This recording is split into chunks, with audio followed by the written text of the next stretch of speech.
ಜಾಸ್ತಿ ಆಗುತ್ತೆ. Unorganised sector ಅಲ್ಲಿ ಇವತ್ತು 25 ಬೇರೆ ಸೆಕ್ಟರ್ಗಳು ಏನಿದ್ದೀವಿ ಅದರಲ್ಲೊಂದು 30 ಲಕ್ಷ, ಟ್ರಾನ್ಸ್ಪೋರ್ಟ್ ನಲ್ಲಿ ಸುಮಾರು 20-25 ಲಕ್ಷ, ಅದರ ಜೊತೆಗೆ ಇವತ್ತು ನಮ್ಮ ಕನ್ಸ್ಟ್ರಕ್ಷನ್ ಬೋರ್ಡ್ ನಲ್ಲಿ 25-30 ಲಕ್ಷ ನೇರವಾಗಿ ಅನ್ಆರ್ಗನೈಸ್ ಸೆಕ್ಟರ್ ನಲ್ಲಿ 1 ಕೋಟಿ ಜನಕ್ಕೆ ಅನುಕೂಲ ಆಗ್ತಕ್ಕಂಥ ಕೆಲಸ ನಮ್ಮ ಇಲಾಖೆ ಮಾಡ್ತಾ ಇದೆ, ನಮ್ಮ ಸರ್ಕಾರನೂ ಮಾಡ್ತಾ ಇದೆ. ನಮ್ಮ ಗಮನಕ್ಕೆ ಈ ಸಂದರ್ಭಕ್ಕೆ ಹೇಳಕ್ಕೆ ಇಚ್ಛೆ ಬಯಸ್ತೀನಿ.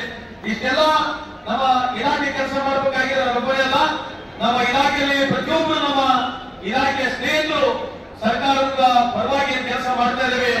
ಅವರಿಗೆ ನಾನು ನಿಮ್ಮೆಲ್ಲರ ಪರವಾಗಿ ಅವರಿಗೆ ನಾನು ಅಭಿನಂದನೆ ಸಲ್ಲಿಸಲಿಕ್ಕೆ ಇಚ್ಛೆ ಬಯಸ್ತೇನೆ. ಇನ್ನ ಹೆಚ್ಚಿನ ಮಟ್ಟದಲ್ಲಿ ಕೂಡ ನಾವು ನಿಮ್ಮ ಪರವಾಗಿ ಕೆಲಸಗಳನ್ನ ಮಾಡ್ತೀವಿ ಅಂತ ಈ ಸಂದರ್ಭಕ್ಕೆ ಹೇಳಕ್ಕೆ ಇಚ್ಛೆ ಬಯಸ್ತೇನೆ. ಕೊನೆಯದಾಗಿ ಬಹಳಷ್ಟು ಜನರು ಗ್ಯಾರಂಟಿ ಬಗ್ಗೆ ಗೀಳೆ ಮಾಡ್ತಾರೆ. ಇವತ್ತು ಮೊನ್ನೆ ನಾನು ಲಂಡನ್ಗೆ ಹೋಗಿದ್ದೆ. ಲಂಡನ್ ಅಲ್ಲಿ ಕೂಡ ಗ್ಯಾರಂಟಿ ಬಗ್ಗೆ ಮಾತನಾಡಿದ್ದೇನೆ. ಯಾಕೆ ಗ್ಯಾರಂಟಿ ಬಗ್ಗೆ ಮಾತನಾಡಿದ್ದೀರಿ ಅಂತಂದ್ರೆ ದಯವಿಟ್ಟು ಇರ್ತಕ್ಕಂಥ ನಾವು ಕೇಳಿಸ್ಕೋಬೇಕು ನೋಡ್ರಿ. ಎಲ್ಲ ಮನೆ ಗ್ಯಾರಂಟಿ ಹೋಗ್ತಾರೆ. ಗ್ಯಾರಂಟಿ ಯಾಕೆ ಕೊಡ್ತಾ ಇದೀವಿ ಅಂತಂದ್ರೆ ಬಡವರಿಗೆ ಅನುಕೂಲ ಆಗಿದೆ ಅಂತ ಹೇಳಿ ವರ್ಷಕ್ಕೆ 40,000 ಕೋಟಿ ನಮ್ಮ ಸರ್ಕಾರ ಕೆಲಸ ತಕ್ಕಂತೆ ಎಲ್ಲಿಗೆ ಬಂದಿದ್ದೀನಿ ನಾನು. ಯಾಕೆ ಹೇಳಾಗತ್ತೆ 30, 60, 90 ಯಾವ್ದಾಗ ವರ್ಷಕ್ಕೆ 60,000 ಕೋಟಿ, 5 ವರ್ಷಕ್ಕೆ 3 ಲಕ್ಷ ಕೋಟಿ. ಎಷ್ಟು?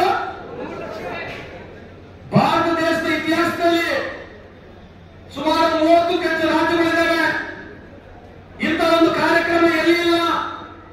ಇಂಥ ಒಂದು ಕಾರ್ಯಕ್ರಮ ವರ್ಷಕ್ಕೆ 60,000 ಕೋಟಿ, 5 ವರ್ಷಕ್ಕೆ 3 ಲಕ್ಷ ಕೋಟಿ ಕೊಡ್ತಕ್ಕಂಥ ಸರ್ಕಾರ ಯಾವುದೇ ಇದ್ರೆ ಕಾಂಗ್ರೆಸ್ ಸರ್ಕಾರ. ಅದಕ್ಕೆ ನಮ್ಮ ಸರ್ಕಾರ ಬಡವರ ಪರವಾಗಿ ಕೆಲಸ ಮಾಡತಕ್ಕಂಥ ಸರ್ಕಾರ. ಇವತ್ತು ರಾಹುಲ್ ಗಾಂಧಿ ಅವರು ಹೇಳ್ತಾ ಇದ್ದಾರೆ ಅದಾನಿ ಅವರ ಆದಾಯ ಇವತ್ತು 2018 ಇಸ್ವಿನಲ್ಲಿ 64,000 ಕೋಟಿ ಇತ್ತು. ಇವತ್ತು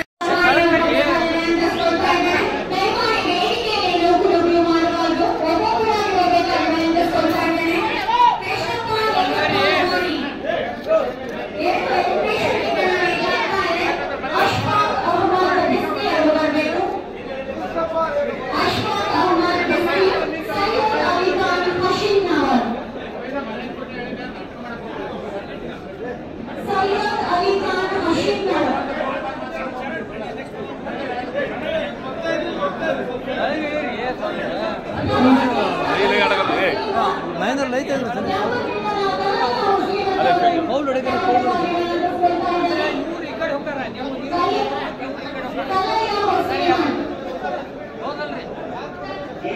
ಸಾಂಕೇತಿಕವಾಗಿ ಕೊಡ್ತಾ ಇರೋದು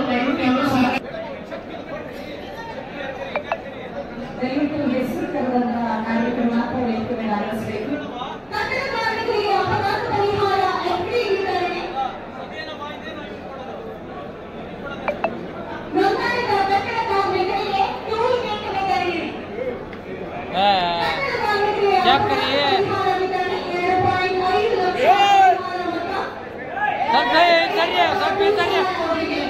ಎಲ್ಲರೂ